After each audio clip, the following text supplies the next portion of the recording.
بسم اللہ الرحمن الرحیم۔ آج کا ہمارا ٹاپک ہے عورت۔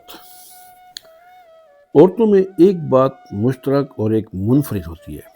نزاکت اور انسانیت ہر عورت کا خاصہ ہوتا ہے، جو اس کے حسن کا موجب بنتا ہے اور اس کو دوسروں سے حسین بناتا ہے اور اس کو چار چاند لگا دیتا ہے اور مردوں سے مختلف بھی کرتا ہے۔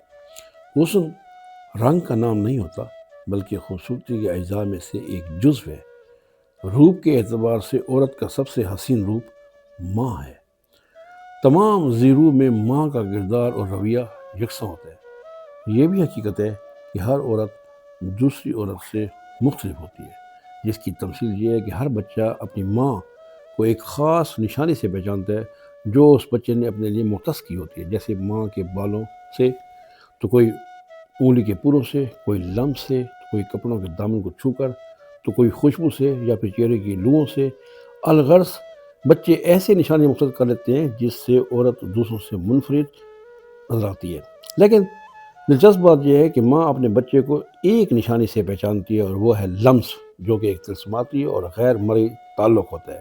حیرانگی کی بات یہ ہے کہ یہی خوبی انسان کے علاوہ دوسرے زیروں میں پائی جاتی ہے، جس کا اظہار اور طریقہ مختلف ہو سکتا ہے، لیکن احساس اور پہچان ایک جیسی ہوتی ہے۔ آخر میں سب سے اہم بات کہ ہر عورت کے اندر ایک اور عورت ہوتی ہے جو تمام عورتوں میں ہو بہو ایک جیسی ہوتی ہے۔